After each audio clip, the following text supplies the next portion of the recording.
জয় শ্রীকৃষ্ণ বন্ধুরা।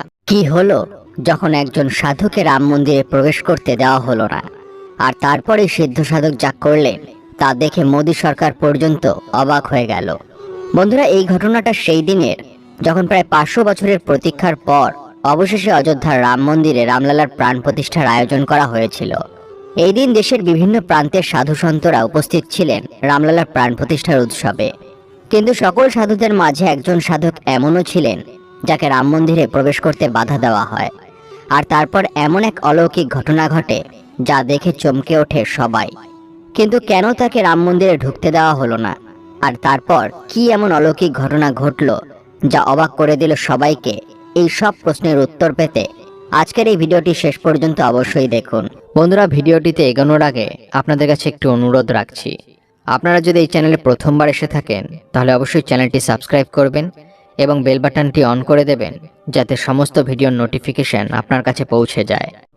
আর ভিডিওটি দেখে উপকৃত হলে অবশ্যই একটি লাইক করবেন এবং সবাইকে শেয়ার করবেন যাতে তারাও ভিডিওটি দেখে উপকৃত হয়। আর কমেন্টে অবশ্যই জয় শ্রীরাম বা জয় হনুমান লিখতে ভুলবেন না। তাহলে আসুন শুরু করা যাক।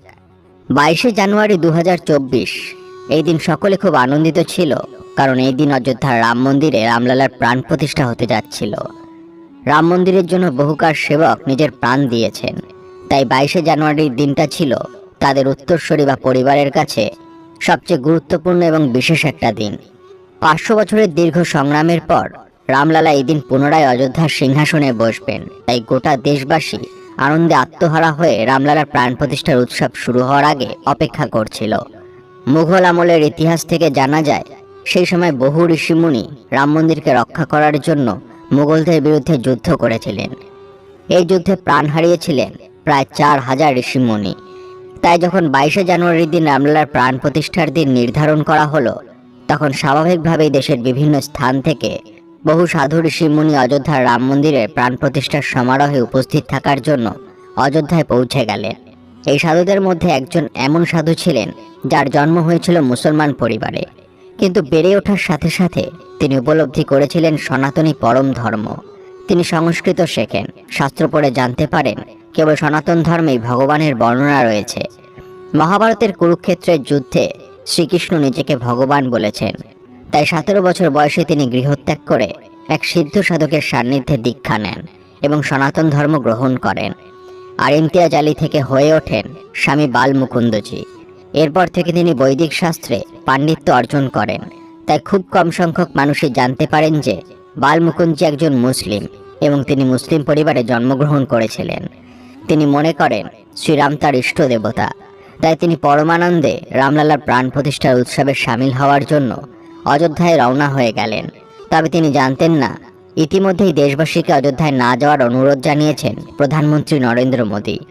তার পরিবর্তে ওই দিন দেশবাসীকে অকাল দীপাবলি পালনের পরামর্শ দিয়েছিলেন তিনি, আর বলেছিলেন ওই দিন অর্থাৎ 22শে জানুয়ারি প্রতিটি ভারতবাসী বাড়িতে রামজ্যোতি জ্বালাবেন আর বাড়িতে বসে রামলালার প্রাণ প্রতিষ্ঠার উৎসবে অংশ নিন, কারণ গোটা দেশের মানুষ অযোধ্যায় এসে উপস্থিত হলে পরিস্থিতি সামাল দেওয়া অসম্ভব হয়ে যেত। তাই ভক্তদের নরেন্দ্র মোদী জানান 23শে জানুয়ারি থেকে সকলের জন্য রাম মন্দির খুলে দেওয়া হবে। সাধু অযোধ্যায় নেমে এই কথা জানতে পারেন এবং পরের দিন অর্থাৎ 23শে জানুয়ারি রামলালাকে দর্শন করতে পারবেন এই আনন্দে অপেক্ষা করেন। আর 23শে জানুয়ারির দিন ভোর হওয়ার আগেই রাম মন্দিরের সামনে গিয়ে তিনি উপস্থিত হন। কিন্তু অবশেষে যখন তিনি মন্দিরের প্রবেশ স্থানে গিয়ে পৌঁছালেন, তখন সেখানকার সুরক্ষা কর্মীরা সাধুর হাতে উর্দুতে কিছু লেখা দেখতে পান, যেটা ছোটবেলায় তার মা বাবা তার হাতে লিখে দিয়েছিল। সুরক্ষা কর্মীদের মনে হয় তিনি একজন ভণ্ড যে সাধুর রূপ ধরে মন্দিরে প্রবেশ করতে চাইছে। সুরক্ষা কর্মীদের কাছে সন্দেহজনক মনে হয় এবং মন্দিরের সুরক্ষার কারণে সেই সাধু মহারাজকে সুরক্ষা কর্মীরা মন্দিরে প্রবেশ করতে বাধা দেন। ঘটনাস্থলে পুলিশ আসে এবং তাকে জিজ্ঞাসাবাদ করার জন্য পুলিশ স্টেশনে নিয়ে যায়। অর্থাৎ একজন পরম ভক্ত ভগবানের কাছ থেকে অনেকটা দূরে চলে গেলেন। কিন্তু তখনও পর্যন্ত কেউ ভাবতে পারেনি যে এরপর এমন এক অলৌকিক ঘটনা ঘটবে যা সবাইকে অবাক করে দেবে, কারণ তিনি ছিলেন রামলালার প্রকৃত ভক্ত এবং রামলালা নিজের ভক্তদের অন্তহীন ভালোবাসার বন্ধনে বেঁধে রাখেন। তাই রামলালা কখনোই এটা চাইবেন না যে তার একজন প্রকৃত ভক্ত তার থেকে দূরে চলে যাক। স্থানীয় পুলিশেরা সাধু মহারাজকে জিজ্ঞাসাবাদ করে থানায় নিয়ে যান এবং ওনাকে একজন আসামি ভেবে ওনার সাথে খারাপ ব্যবহার করে। আসলে পুলিশ মনে করেছিল যে তিনি কোনো ভণ্ড সাধু, কিন্তু স্বামী বালমুকুন্দজি বারবার করে বলেছিলেন যে তার জন্ম মুসলিম পরিবারে হলেও তিনি সনাতন ধর্মকে গ্রহণ করেছেন। তার শিরায় শিরায় বইছে রাম নাম আর তার আরাধ্য প্রভু শ্রীরাম। এর সত্যতা যাচাই করার জন্য থানায় একজন জ্ঞানী পণ্ডিতকে ডেকে আনা হয়, যার শাস্ত্রজ্ঞান প্রখর। তিনি স্বামী বালমুকুন্দজির পরীক্ষা নিতে শুরু করেন। তিনি স্বামী বালমুকুন্দজিকে মহামৃত্যুঞ্জয় মন্ত্র বলতে বলেন এবং 4টি বেদের সম্বন্ধে আলোচনা করতে বলেন এবং 16টি সংস্কারের ব্যাপারে জিজ্ঞাসা করেন। তারপর সনাতন ধর্মের আরও 10টি বিষয় নিয়ে স্বামী বালমুকুন্দজিকে আলোচনা করতে বলেন। স্বামী বালমুকুন্দজি প্রত্যেকটি বিষয় সঠিক উত্তর দেন। সকলে তার শাস্ত্রজ্ঞান দেখে অবাক হয়ে যান আর বুঝতে পারেন যে তার জন্ম মুসলিম পরিবারে হলেও তিনি সনাতন ধর্ম গ্রহণ করেছেন এবং একজন সিদ্ধ সাধক হয়ে উঠেছেন। তারপর সকলেই তার চরণ স্পর্শ করেন এবং সম্মানের সঙ্গে তাকে পুনরায় রাম মন্দির দর্শন করার ব্যবস্থা করে দেন।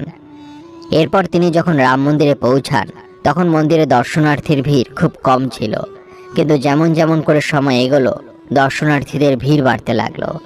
কারণ সেই দিন 5 থেকে 6 লক্ষ মানুষ রামলালা দর্শন করার জন্য অযোধ্যা মন্দিরে উপস্থিত হয়েছিল। বালমুকুন্দজি রাম নাম করতে করতে ভিড়ের মাঝে দাঁড়িয়ে রইলেন।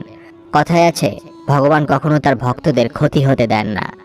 পরীক্ষা নেন, কিন্তু ভক্ত যখন সেই পরীক্ষায় উত্তীর্ণ হন তখন ভগবান তার রাস্তা তৈরি করে দেন। ঠিক তেমনি দুপুরবেলায় স্বামী বালমুকুন্দজি যখন রাম মন্দিরে ভক্তদের লাইনে দাঁড়িয়েছিলেন তখন তার কাছে একটি ছোট্ট বালক এসে উপস্থিত হলো। বালকটি এসে স্বামী বালমুকুন্দজি মহারাজের হাত ধরল এবং অন্য পথ দিয়ে মন্দিরের ভিতরে নিয়ে যেতে লাগলো। আর স্বামী বালমুকুন্দজি নিজের স্বচক্ষে দেখলেন কোনো সুরক্ষা কর্মী সেই বালকটির পথ অবরোধ করলো না। তার মনে হচ্ছিল যেন কেউ তাদেরকে দেখতে পাচ্ছিল না।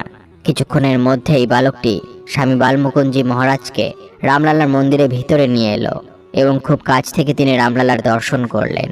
তারপর তিনি যখন বাচ্চাটিকে ধন্যবাদ জানাবার কথা ভাবেন তখন দেখেন সেই বাচ্চাটি আর চারপাশে নেই, যেন হাওয়ায় মিলিয়ে গেছে। তারপর তিনি বুঝতে পারেন সাক্ষাৎ রামলালা এসেছিলেন তার হাত ধরে মন্দিরের গর্ভগৃহে নিয়ে আসার জন্য, তাই কোনো সুরক্ষা কর্মী তার পথ অবরোধ করেনি। এই ঘটনা যখন তিনি মন্দিরে উপস্থিত অন্য ভক্তদেরকে বলেন তখন সবাই অবাক হয়ে যান, এমনকি রাম মন্দিরের পূজারী মহাশয় পর্যন্ত আশ্চর্য হয়ে যান। এবার চলুন কিছু অনুপ্রেরণামূলক উক্তি শুনে নেওয়া। কেউ কারো মতো হতে পারে না, সবাই তার নিজের মতো হয়। তুমি হাজার চেষ্টা করেও তোমার কাকা বা বাবার মতো হতে পারবে না। সব মানুষই আলাদা। বিপদ যখন আসে একটার পর একটা আসে। বিপদেরা 5 ভাই বোন, এদের মধ্যে খুব মিল। এই ভাই বোনেরা কখনো একা কারো কাছে যায় না, প্রথমে একজন যায়, তারপর অন্য ভাই বোনেরা উপস্থিত হয়। যারা কাপুরুষ তারাই ভাগ্যের দিকে চেয়ে থাকে, পুরুষ চায় নিজের শক্তির দিকে। তোমার বাহু তোমার মাথা তোমাকে টেনে তুলবে, তোমার কপাল নয়।